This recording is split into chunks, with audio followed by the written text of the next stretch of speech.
arriving in U.S. mail from St. Louis in the original de Havilland DH-4 biplane in 10 bulky gunny sacks are the combined audiobook renditions and supplemental background information as presented in podcast form by moi, me, Robert P. Fitton.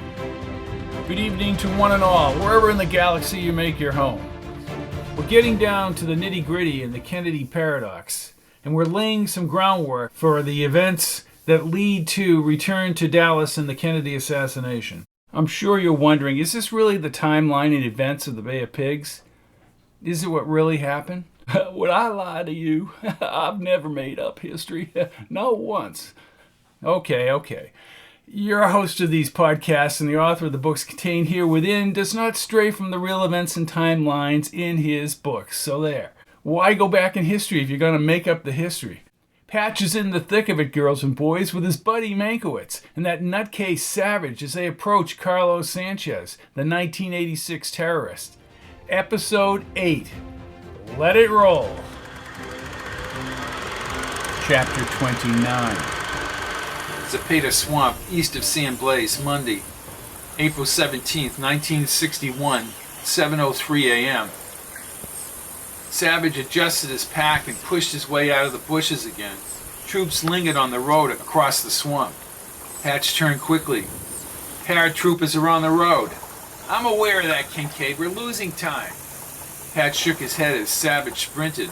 Meinkewitz increased his pace. Follow him, Patch. Pray he knows what he's doing. Patch's thoughts centered on Kate. She had left 1961, but where in the future had she landed?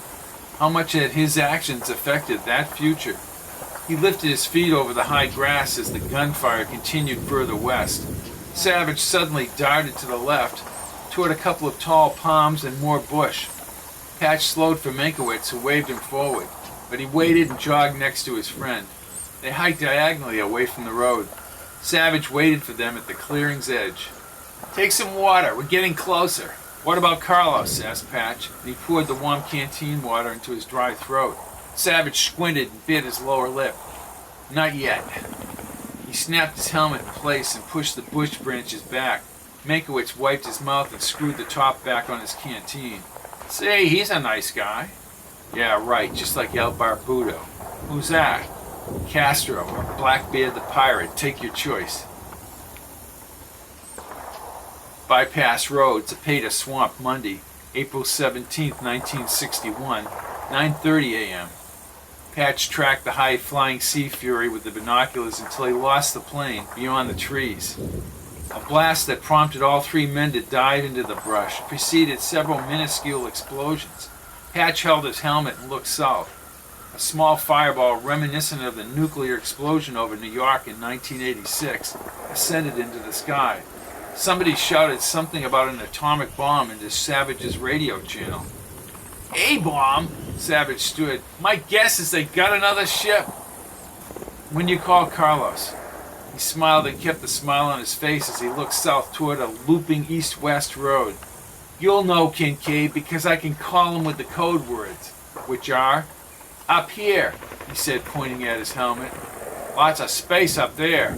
I'll overlook that, Professor. You can hold Kincaid's hand crossing the bypass road. He stared at them for a few seconds, his arm and eyes glistening in the morning light.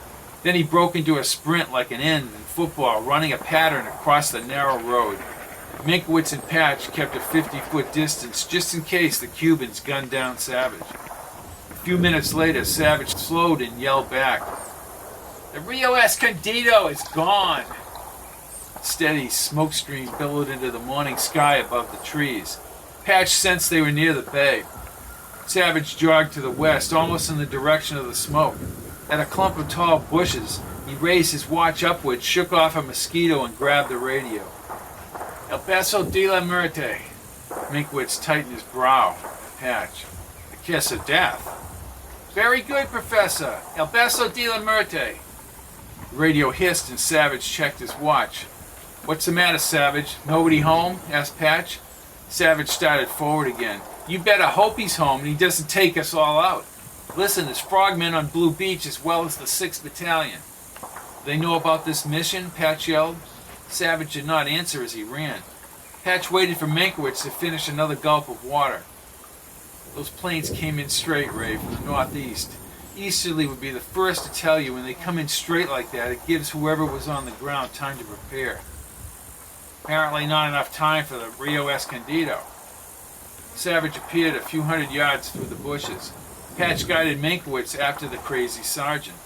Through the trees and houses, the heightened blue bay eventually materialized. Savage, his foot up on a fence post, barked into the radio as they approached. The static popped across the open channel. El beso de la muerte. Are you sure he's going to be here? Carlos Sanchez's voice mixed with the static. El beso de la muerte. Patch's guts swirled with adrenaline. Esto es Elvis, said Savage. Oh, for the love of Mike, said Meinkewitz as he turned. Carlos chuckled. Estás listo para ir al desvelado.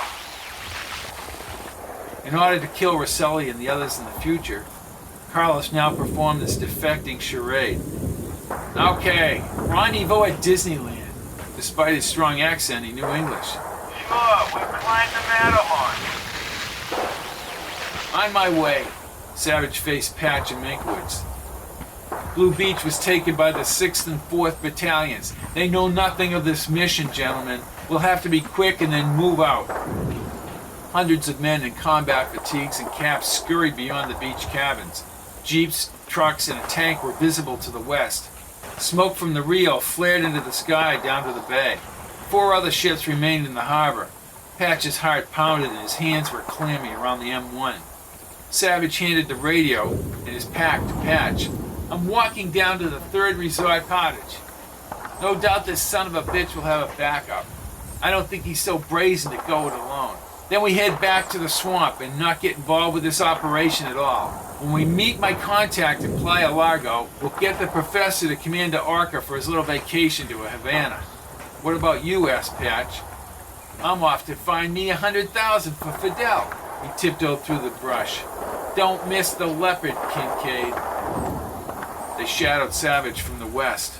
Carlos Sánchez, the international terrorist from 1986, lurked along the nearby shore.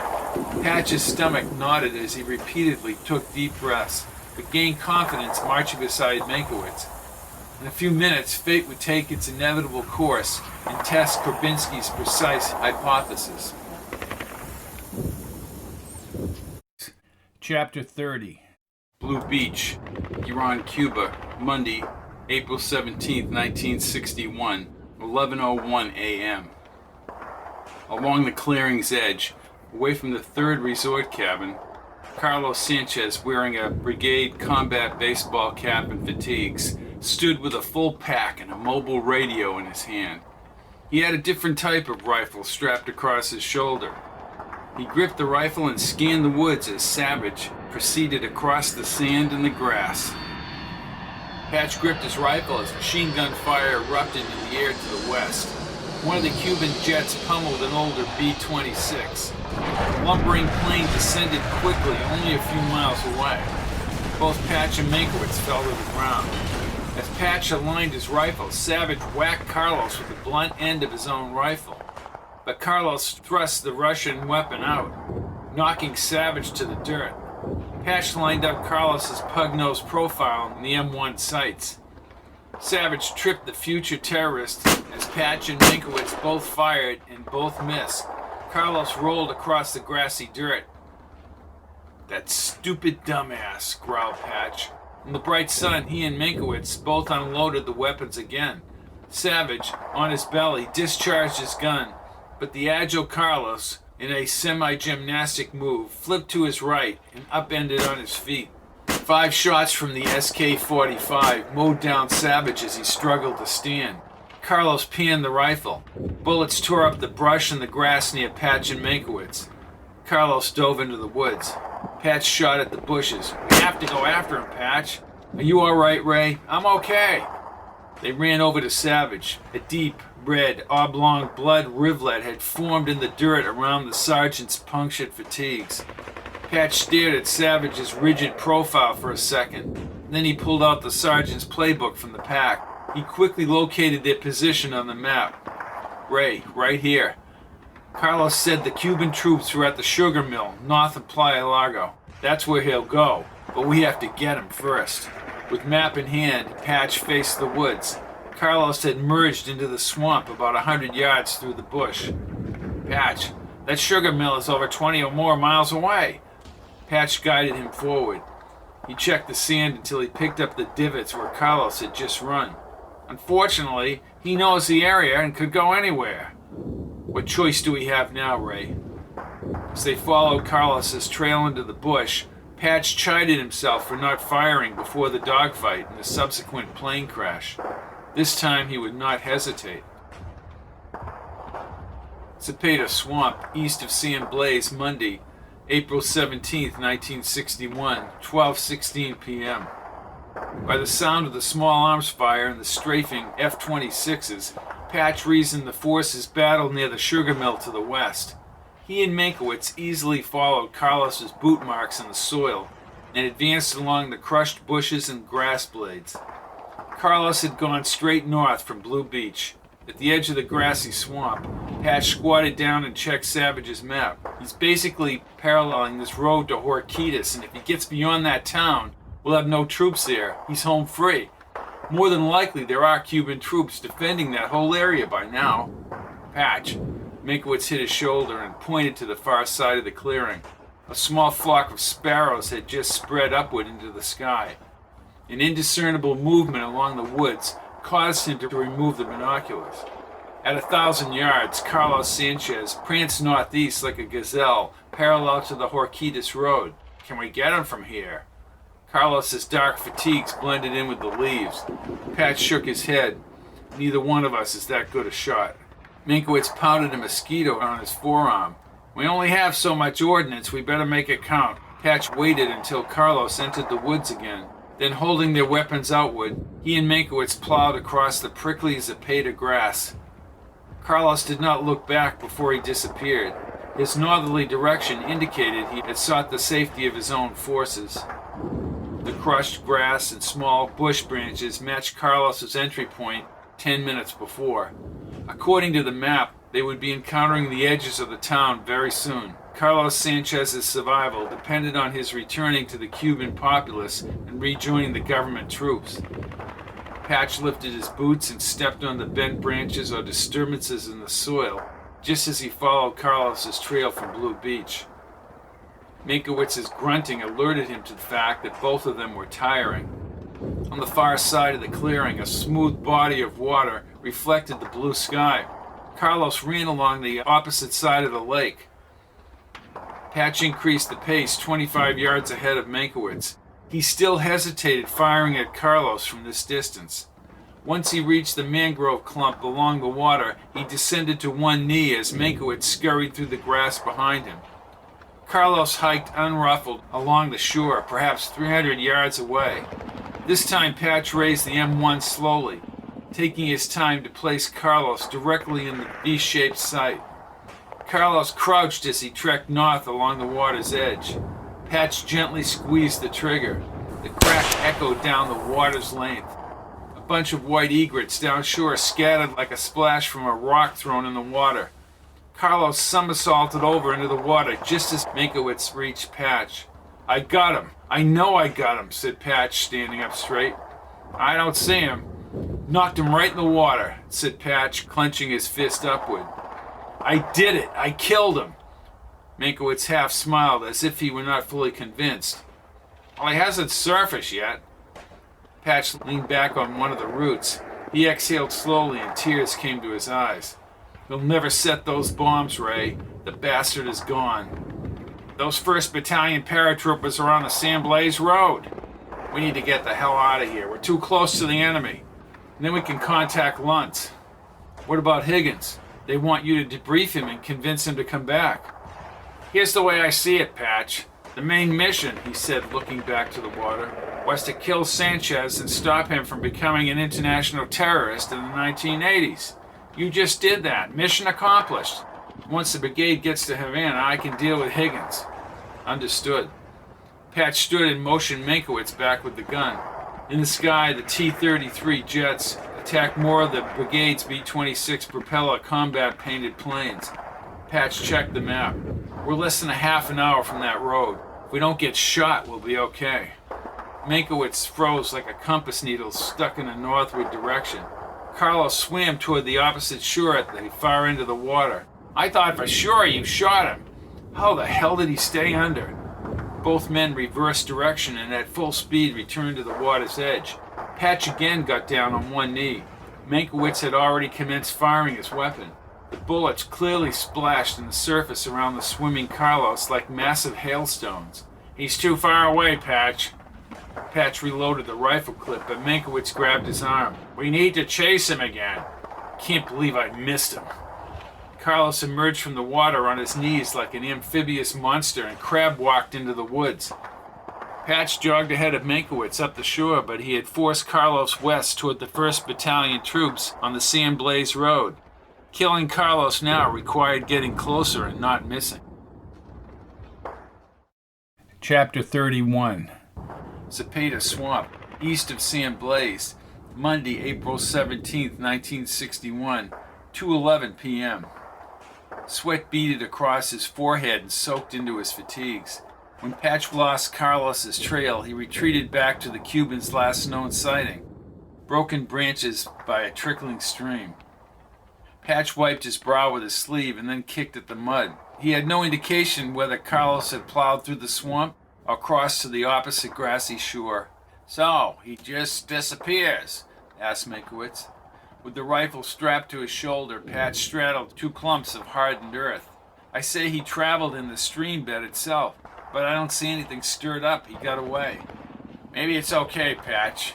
He may have stopped the 1986 attacks. There's no way to determine that, Ray, unless he's dead. Meinkewitz positioned the binoculars toward the next grassy area.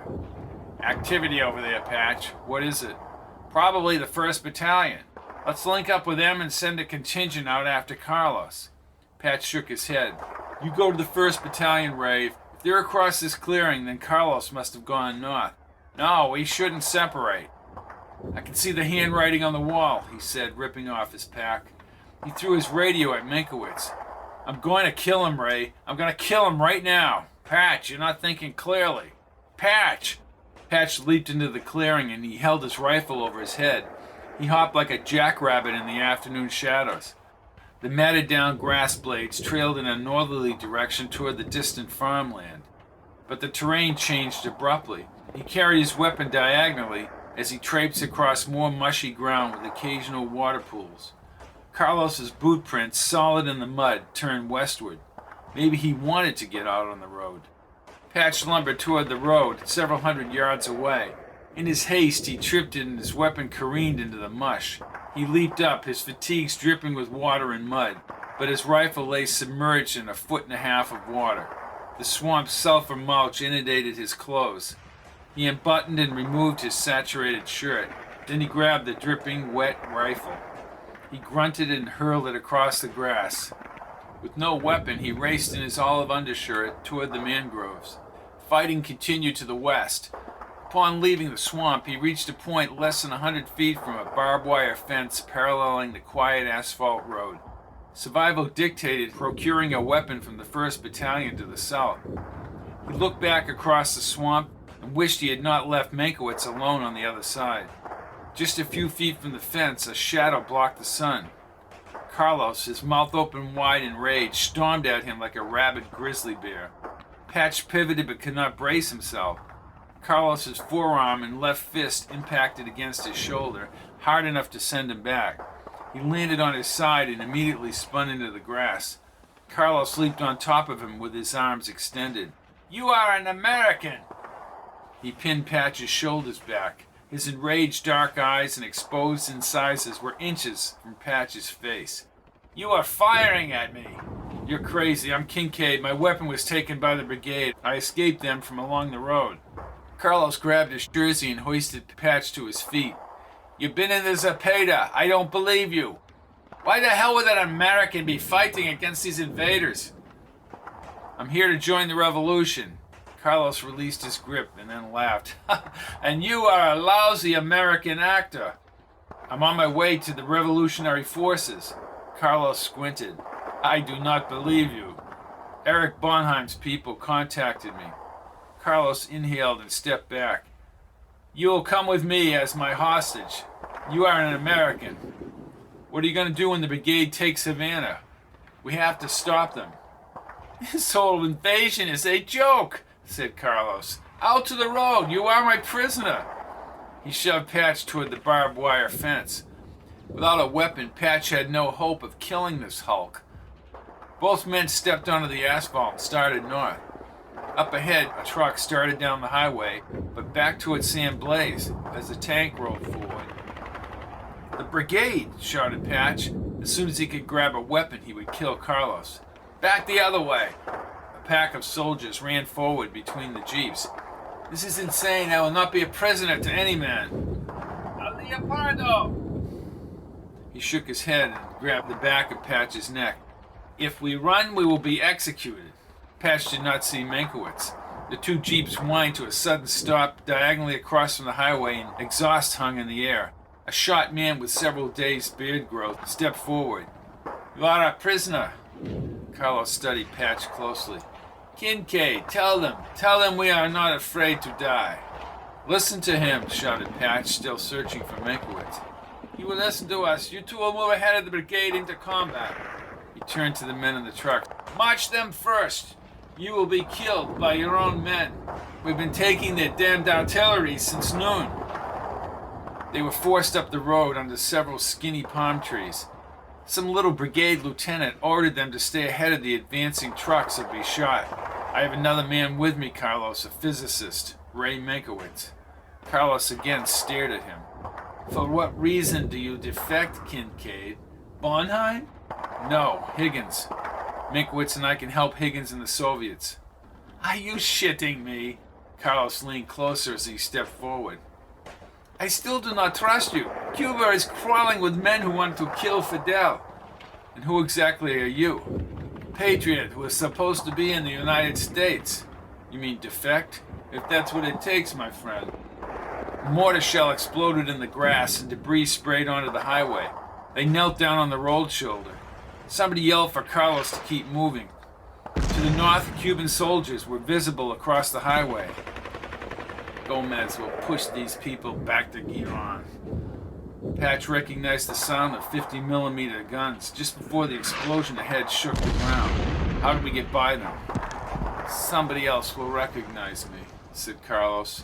They'd only gone a few hundred feet when a cluster of government soldiers appeared near the trees ahead.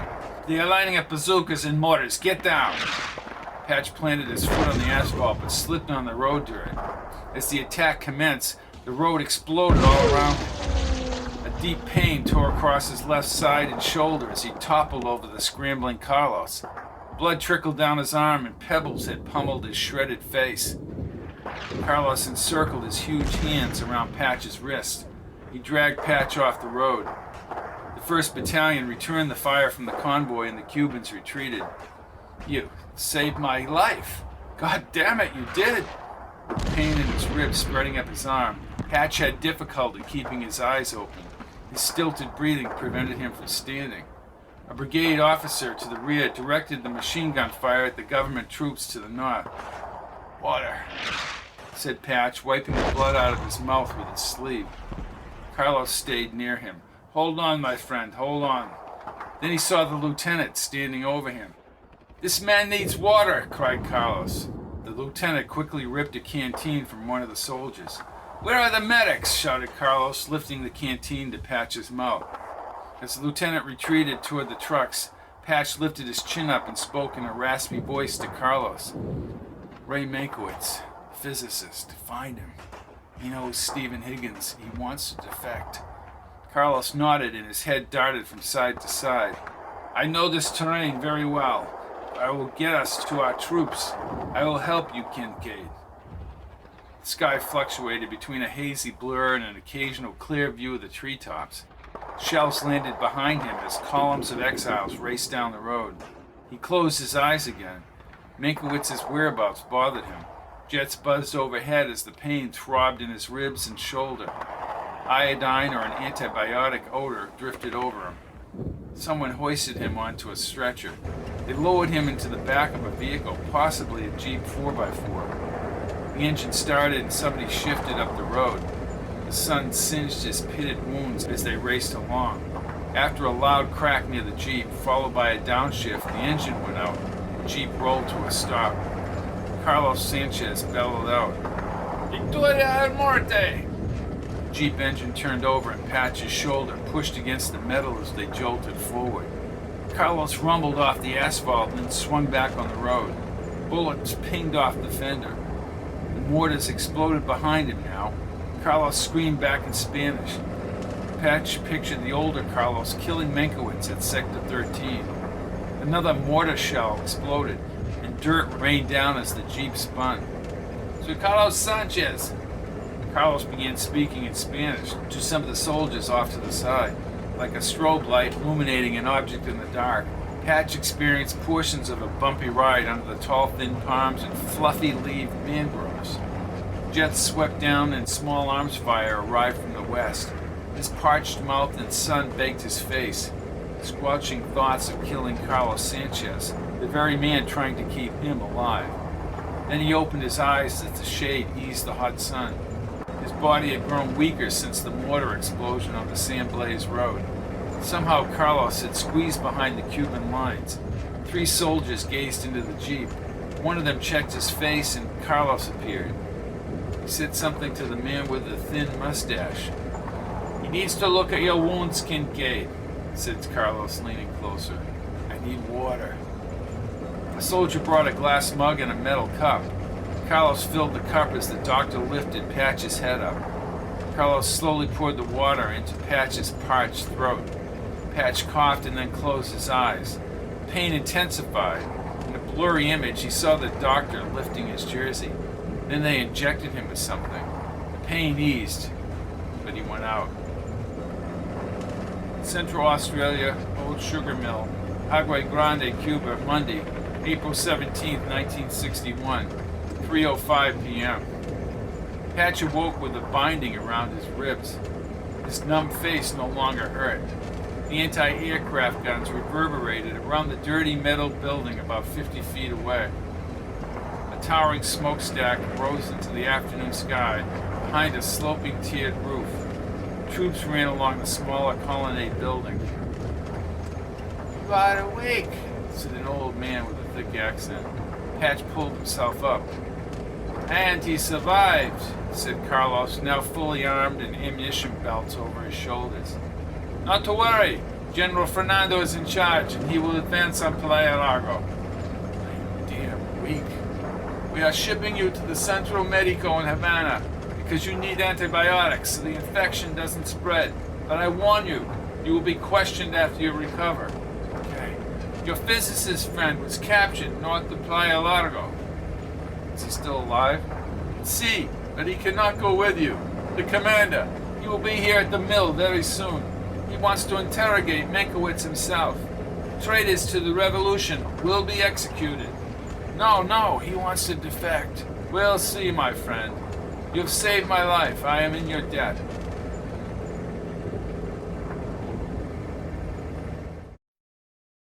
Chapter 32. Township Airport, Baltimore, Maryland, Monday, April 17, 1961, 9:30 p.m. He did not know who was driving the 1957 Chevy trailing the plane. Once they were outside, he recognized Fletch Knight.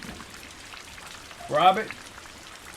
Asham wore the same dinner jacket from the speech he had made earlier in the day. "How's it going, Fletch?"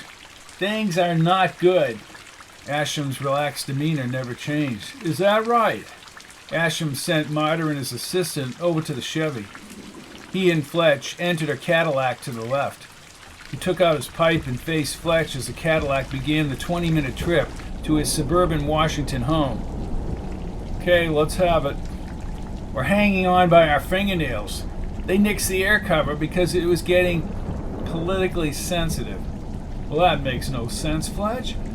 Adlai Stevenson has become a huge problem. Zapata is a failure, and there are other things, sir." Asham stared out the window. Fletch's last addition bothered him. What other things? A bizarre report from Dan Preslin in Florida. The crime boss, Rosselli, and 8 other men saw the Landers woman disappear from Santo Traficante's hotel room at the Fontainebleau in Miami. Rosselli's nonsense is well documented, Fletch. Well, it gets worse, and our own people share responsibility in this. What happened? Rosselli arranged Ray Meinkewitz and this guy Kincaid and one of the Interpen men to be flown to Cuba early this morning. We don't need Johnny Rosselli in the middle of an operation like Zapata. Did it have to do with that G2 agent, Sanchez? Exactly. Ashcombe nodded as Fletch continued. The Interpen sergeant is dead. Kincaid and Meynkewitz's whereabouts are unknown. No Americans were supposed to be involved in this. Again, he puffed on his pipe. The wiper swished along the windshield as the car phone rang. Ashcombe. Yes, Bob. I'll call you back later. Not a pleasant situation, is it, Fletch? Not pleasant at all. I suggest you mix yourself a drink on the way out. I'm going to need more than a drink. Horrible. Kennedy enabled Castro. No air cover. Kennedy has allowed Castro to win both the air war and attack the troops on the ground. He's got to go. What was that, sir? Nothing. I'll take care of it. Men died who shouldn't have died on those beaches. And another thing, Robert, there was no effort to gather the opposition before this started. In my own mind, I was convinced that once the brigade was ashore, it would be like Eisenhower in Guatemala in '54. You fight to win. This is true. The most powerful nation in the world taking a hit like this. Ashcombe looked out the rain-bubbled window. It's not right. It's un-American, said Knight. And we do have a problem with the mystery man, Kincaid, Ray Meinkewitz, and now a dead American. I'm aware of this. Rosselli hired the pilot to fly them in. The Cadillac moved down the highway. Johnny Rosselli should not be calling the shots about Carlos Sánchez. How can we interrogate Carlos Sánchez if Kincaid has killed him? Asked Fletch. The last word I have is after the sergeant was killed at Blue Beach, was Meinkewitz and Kincaid went after Carlos Sánchez on foot. Ashcombe emptied his pipe in the ashtray. Ray Meinkewitz is much too valuable an asset to be chasing some G2 agent through Cuba. Last item, Rosselli's story about the woman, Kate Landers. I heard about it also. There are 8 witnesses. It almost makes me want to believe what Kincaid and Landers were saying, even though we clearly know it's impossible. Presently, how deep are we in with Traficante and the rest? They're just thugs, Robert. Thugs can be used to one's advantage. I'm scheduled at the 7 a.m. White House meeting, but when I wake up, I need to get a read on the ground in Cuba as to the whereabouts of Sanchez, Kincaid, and Meinkewitz. We still have no background on Kincaid, said Fletch. Colonel Robert Kincaid is here from Japan assisting on the U2 photos. I understand. Robert, we may just need to kill them. If Castro parades him around, it'll escalate things with the Russians, and Khrushchev loves this shit. There's a fine line between success and failure. I'll check with you after your meeting. Again, Ashcombe stared out the rain-smeared window. World War II. What about it? A country's leaders can so easily destroy a country as Hitler was destroying Germany. Ashcombe thought back to how fragile history was on January 20th, 1944. He was on the periphery of the plot. From Switzerland, he was getting reports from inside Germany. Everything was done properly, except one thing. A thin copper tube containing acid would disintegrate the wire between the firing pin and the percussion cap in a mere 10 minutes. Stauffenberg had brought the bomb in his briefcase to Rastenburg, East Prussia Field Headquarters.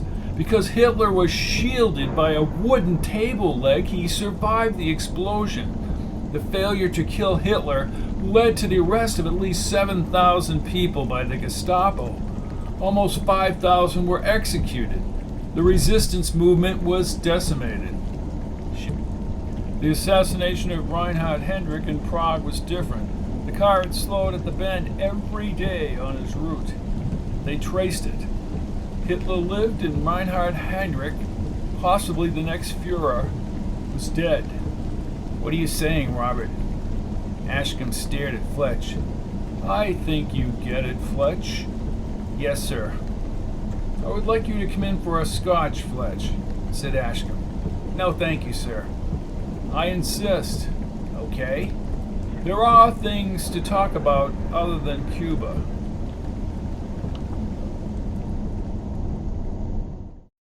Chapter 33. Arlington National Cemetery, Washington, D.C., Wednesday, April 19th, 1961, 11:05 a.m. Dietrich, from his position above hundreds of symmetrically aligned white headstones, had a clear view of the towering monument to the first president of the United States. Down the hill and above the trees, the monolith provided a constant reminder of the man who used the element of surprise and aggression against his enemies.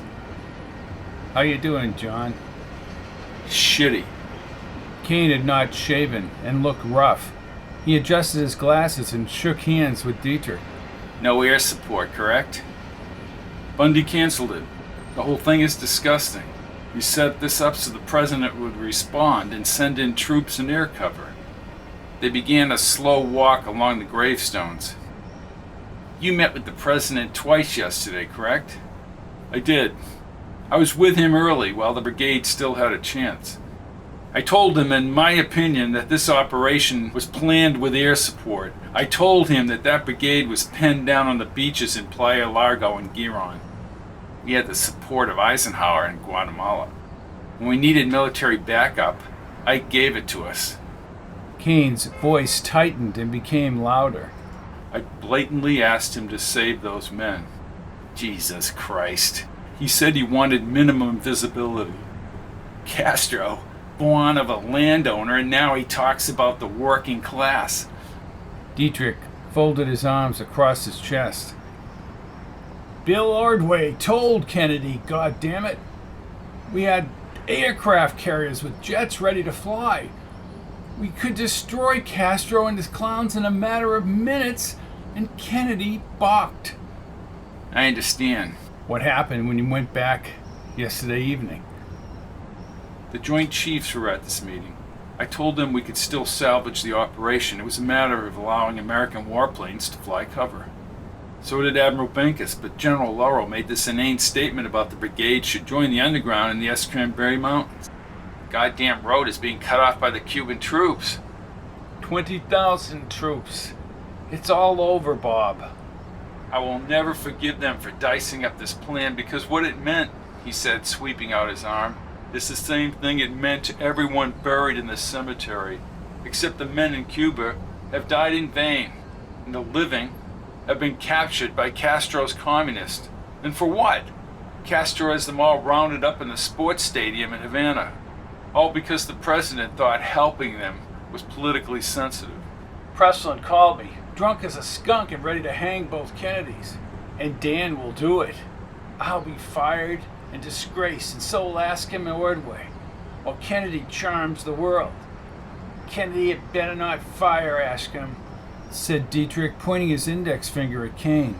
No one humiliates Robert Ashcombe and lives to tell about it. Kane looked him in the eye for several seconds, as if he did not want to confront that statement.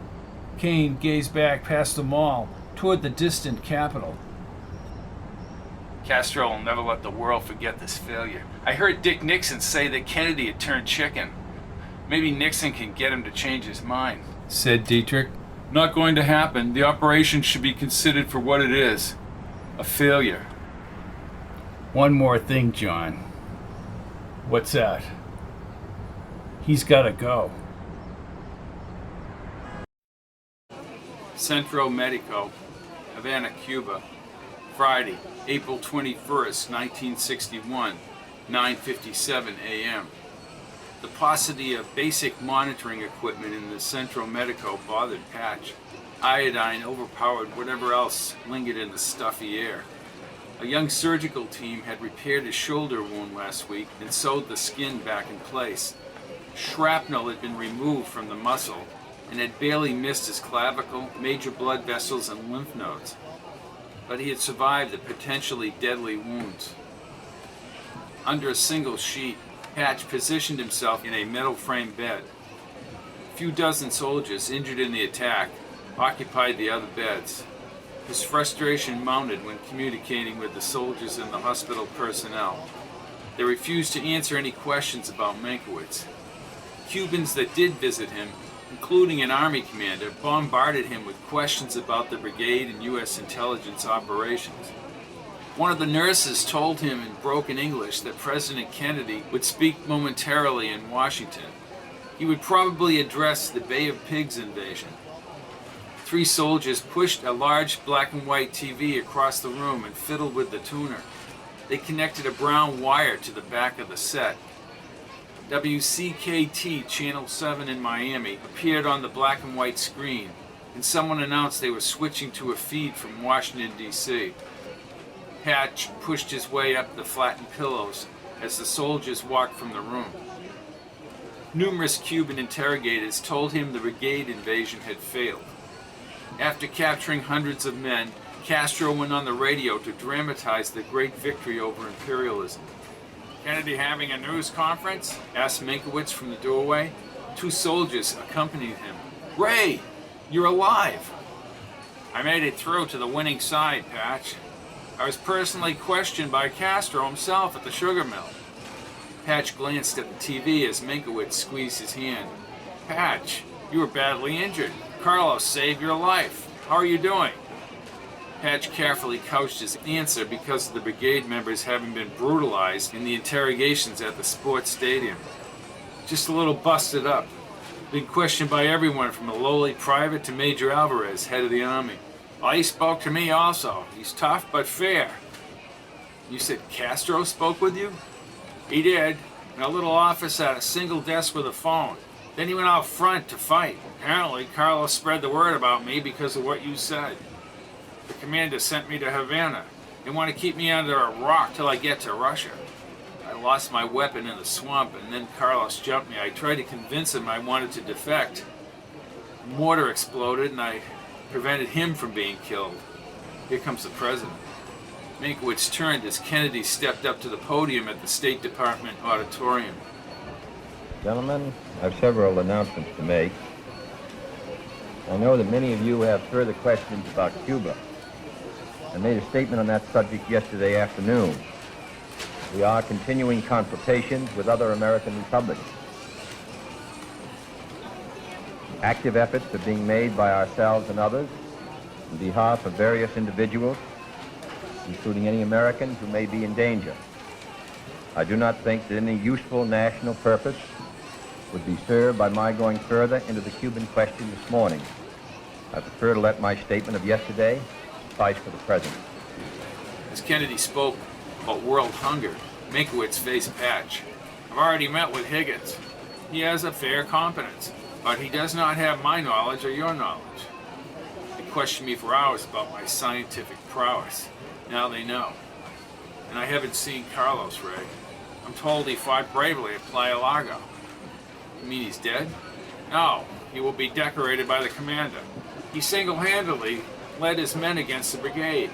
They sent him somewhere in the country to recuperate. I told them how you and I worked together, and I was told that you've told them that also. We'll both do fine in Minsk, Patch. Of course, we'll do our part." Can you tell us anything about your talk with the Vice President Nixon last night? I brought Vice President came to the White House at my invitation, and I informed him of, brought him up to date on the events of the past few days. "So when do we leave?" "Soon. Eric Bornheim is making arrangements for the Russians to fly us out of here." "Great. I can be the next Yuri Gagarin." Quite respecting your feeling of not going beyond your statement of yesterday on Cuba, there still is in print this morning, quite widely distributed, published report that you took the decision to continue training Cuban refugees with arms provided by this government and for releasing ships and fuel for launching the current operations in Cuba. Furthermore, this report says that you reached this decision against the advice of Secretary Rusk and Mr. Bowles. Now, is this true? I think that the facts of the matter involving Cuban will come out in due time. I'm sure that an effort will be made to determine the facts accurately. As for me, I'm confining myself to my statement for good reason. Yes? This is not a question about Cuba, it's a question about Castro. Could you tell us whether any intelligence that you have received can shed any light on the reports that the Prime Minister has been incapacitated, that he has not been heard from since Monday or Tuesday, or reports to that effect? No, I cannot. I saw some, I think, references on the ticket this morning that Mr. Castro was seeing some members of the press today. So I suppose we'll have a better idea of that later on. I would like to see my friend Carlos again. I understand. Meinkewitz signaled to the door with his eyes. No doubt they were listening to the conversation. And time marches on. There's an old saying that victory has 100 fathers and defeat is an orphan. And I wouldn't be surprised if information is poured into you in regard to all the recent activities. But I will say to you, Mr. Van Oka, that I've said as much as I feel can be usefully said by me in regard to the events of the past few days. Further statements, detailed discussions. I'll say this, Ray, said Patch.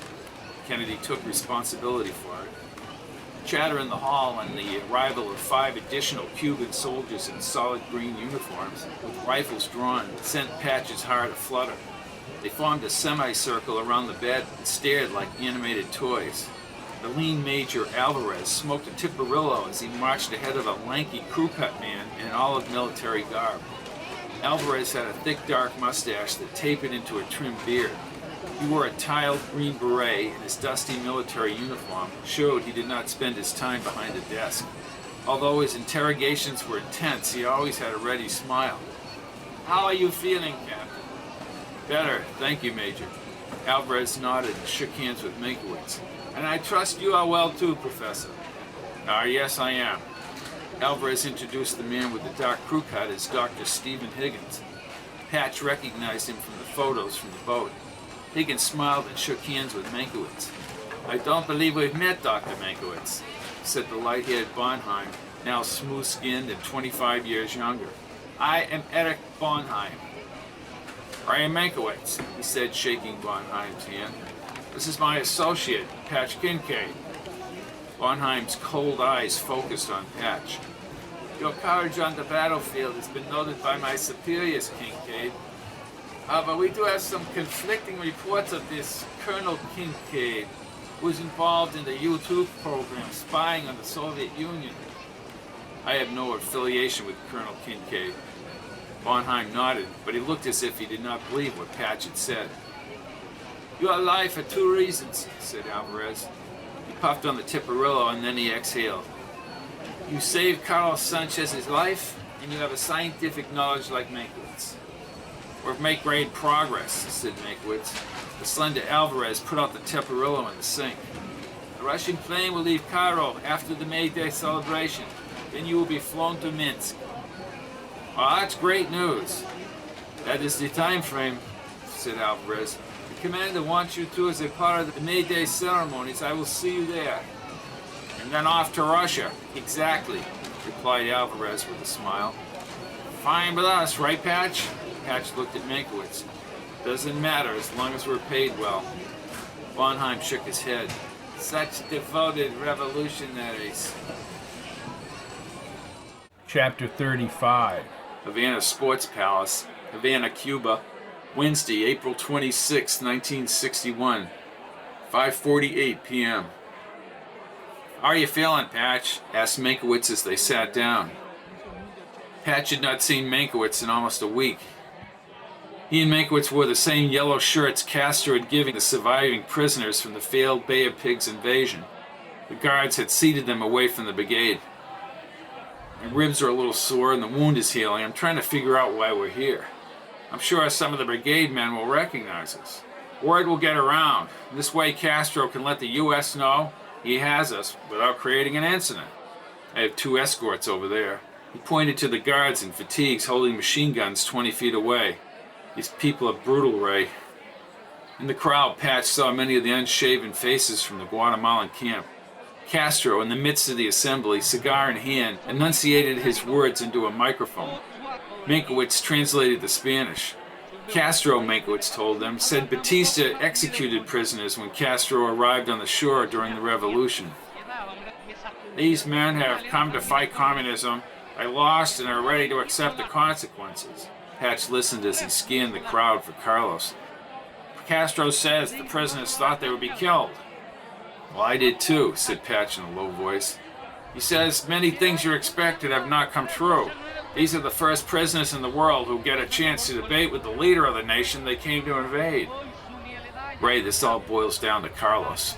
I don't know if he'll still perform his bomb trick in '86. My assessment is we can't take any chances, Patch. You have to remember your mission. Assume that he will. We're boxed into a corner. We leave for Russia in a matter of days. We don't even know where Carlos is. You told me he was decorated by Castro for his fighting. Not the worst of it. I actually heard how he brutally tortured exiles right here at the sports stadium. Meinkewitz listened as Castro's words vibrated in the stadium speakers. Castro wants to know if they really expected to be seen as liberators. He said the people would have turned out, and that prisoners made a costly mistake which spilled so much blood, both yours and ours. After that, you can be angry with our people. Are you still not capable of anger against those who fooled you and who were responsible for your lives? This is verbal intimidation, said Patch, as he spotted Felipe and the crammed prisoners. Felipe. He drove me to Camp X. There he is. Felipe's eyes opened wide as he looked at Patch and nodded slightly. Castro got them admitting that they had been misled. They're upset the United States didn't give them any aid. Meinkewitz looked at Felipe and then at Patch. Step 1, we find Carlos. Agreed. Maybe. Castro spoke again. What did he say? Something about the United States? He said the United States has no right to tell Cuba what type of government they can have, even if it's communist. Hard to know who wants what. Several shots were fired somewhere in the arena. Patch leaned behind the support pole as the guards held up their weapons. In the confusion, Castro yelled out something in Spanish. He says not to get nervous about a few shots somebody accidentally fired. Patch closed his eyes as the banter continued in Spanish. Meinkewitz occasionally brought the words in English, but Patch did not listen. He finally realized that if he actually saved Carlos's life on the San Blaze Road, he now had to kill him. Chapter 36. May Day celebration, Plaza of the Revolution, Havana, Cuba, Monday, May 1st, 1961. The crowd, sandwiched in the plaza below Fidel Castro, perhaps 1 million people, had gathered to hear his flamboyant, idealistic, and bombastic rant.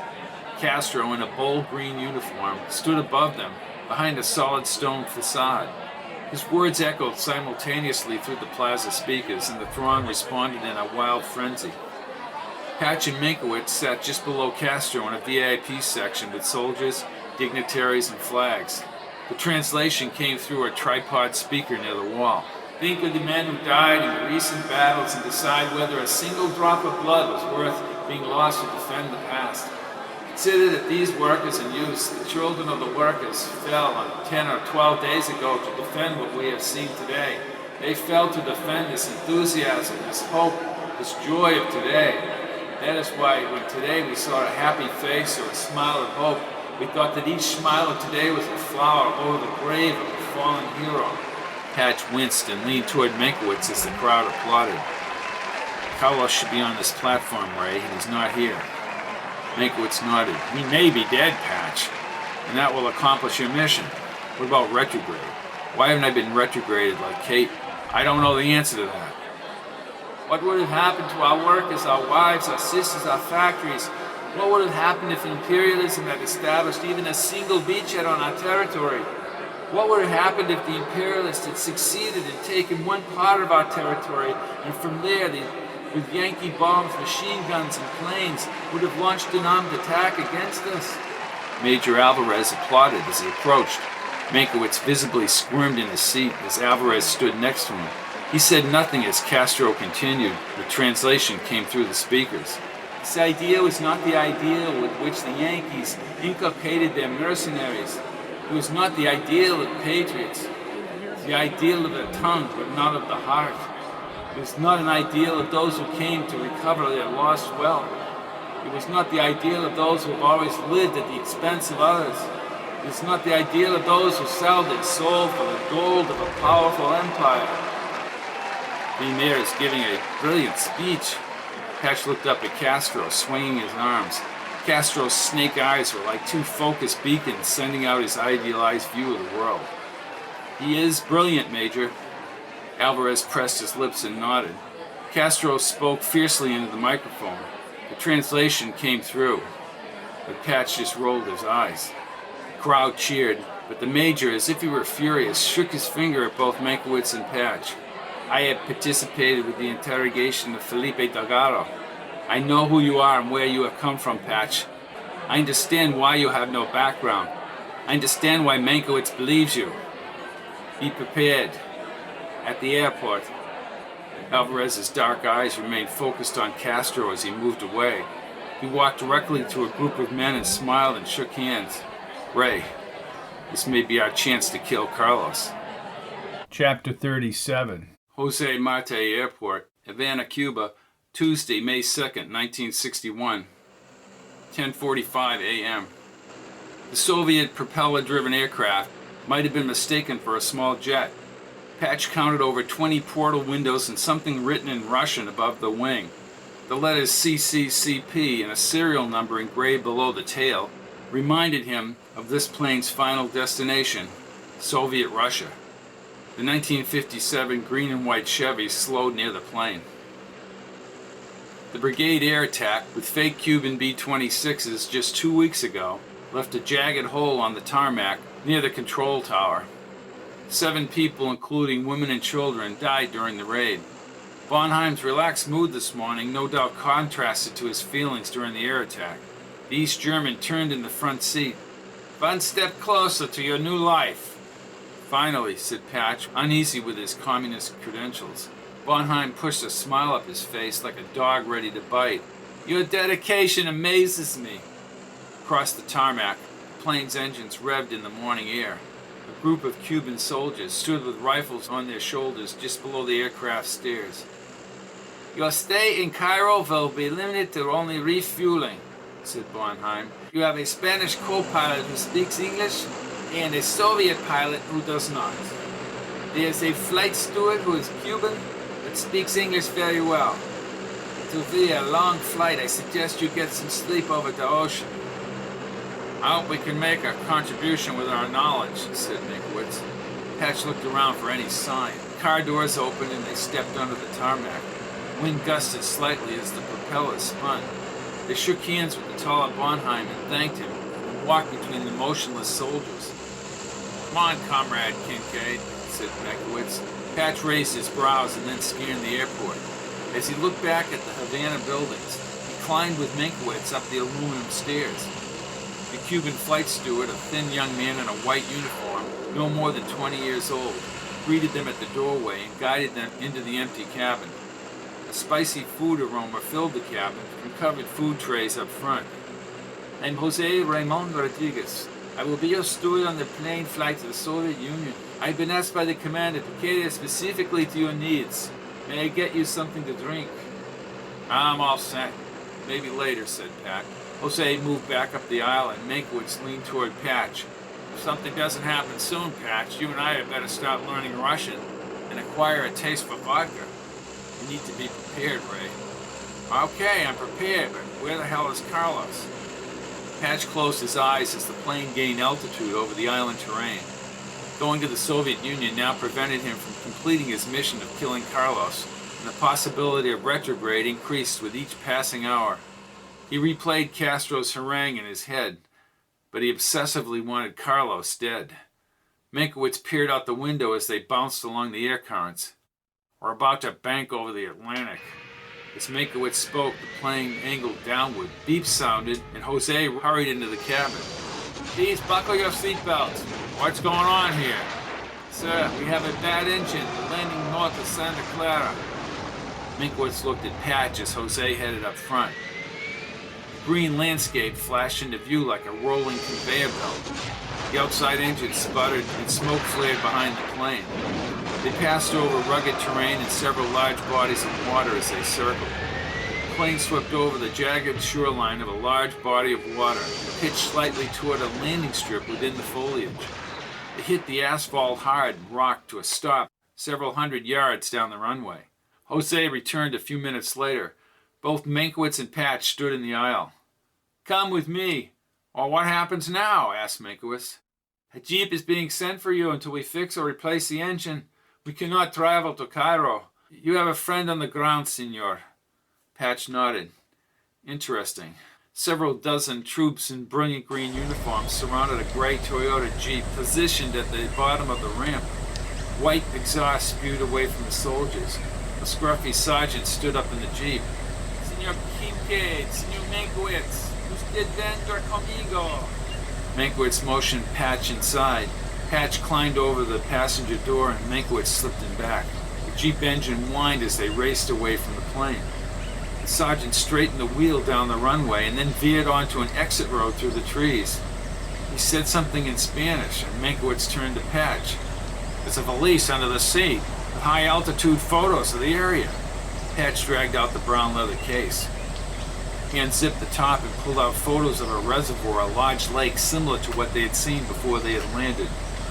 Meinkewitz stuck his head over Patch's shoulder and said something in Spanish to the driver. The sergeant spoke with one hand along a long, undulating green stretch. Meinkewitz spoke again in Spanish to the driver, and then he turned back to Patch. "Carlos?"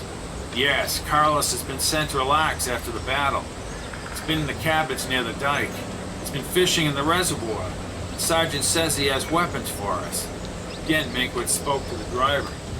"He won't tell us, but he says we risk soldiers following us up here." Patch looked over his shoulder toward the airport. The Jeep swung into a thicker forested area. A sign arrow for Santa Clara pointed east. As he checked the photos, he noticed handwritten initials in the lower corner of each photo taken from a high altitude. "These are U-2 photos, Ray, and they were supervised by Colonel Robert G. Kincaid. His initials are on each photo." "Then Korbinski had the equations, but the plain fact is your father has just provided you with the means to kill Carlos Sánchez and change everything. I don't believe in Korbinski anymore." The sergeant shifted down and headed south. The U-2 photos placed the upper edge of the reservoir only a few miles to the south. The highway forked at a wall road that traced the upper edge of the reservoir in a second area beyond a cluster of small buildings. The driver yelled something in Spanish into the air, and Meinkewitz leaned back to Patch. "He's dropping us in the woods outside the reservoir. Then he'll give us weapons." As they moved closer to the reservoir, Patch set the U-2 photos on his lap. "Don't ask him yet, but what the hell are we supposed to do once we're successful here? I doubt our benefactor is going to fly us to Coconut Grove." "No, let me ask him." Meinkewitz leaned toward the sergeant and spoke to him. The sergeant's face became animated, and he moved his arms back and forth. Meinkewitz nodded and grabbed the U-2 pictures. He set them next to Patch and then leaned forward again. "Okay, thank you," said Meinkewitz, looking at the photos. "So we meet Our Lady of Hope Church and Father Hernandez. He'll get us on a fishing boat and we'll be brought several miles out at Cayo Cornuco. They'll get us to Key West." The sergeant produced a nervous laugh and said something else. "He says the plane will take off and hopefully the army will not be after us." Amen to that. The brilliant blue reservoir, visible through the trees, alerted Patch that Carlos Sánchez lurked nearby. The sergeant swung the Jeep off the road to the edge of the woods. He jumped from the Jeep and went back around Meinkewitz and followed Patch onto the road shoulder. The sergeant held 2 Soviet SKS carbines. He threw one to Meinkewitz and the other to Patch. Then he removed the shells from the box. "Would have been better with fully automatic weapons," said Patch. "Beggars can't be choosers. Now I know why they dressed us in fatigues. At least we'll have the element of surprise. One shot will kill him." Agreed. Sergeant threw back the packs to Patch.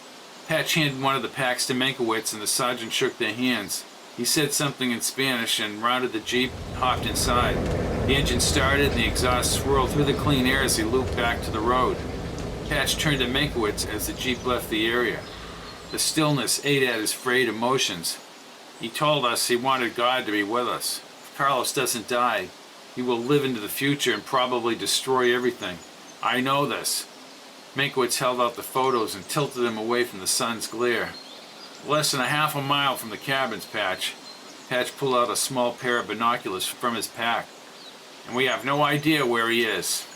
I don't think there are too many people out here, Ray. He loaded the shell clip into the rifle and held his sight up to the sky. He's a dead man, Ray.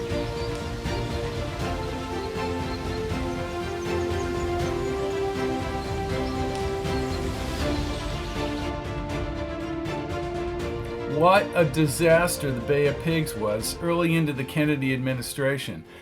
The CIA clearly tried to bully JFK to get involved with air power, but JFK took responsibility anyway. Even the landing site was changed to a less advantageous area, and then the CIA came down on JFK forever. In the midst of it all, brigade members are killed or captured, and Patch is behind the enemy lines, having saved Carlos inadvertently. He and Meinkewitz are in the sports stadium as the prisoners are paraded in their yellow shirts as Castro rants over the open mic. When they finally are cut a break on the way to the Soviet Union, Patch sets his sights once again on Carlos Sánchez. I'm Robert P. Fitton. Be there next Saturday night for the conclusion of the Kennedy Paradox. Rock and roll!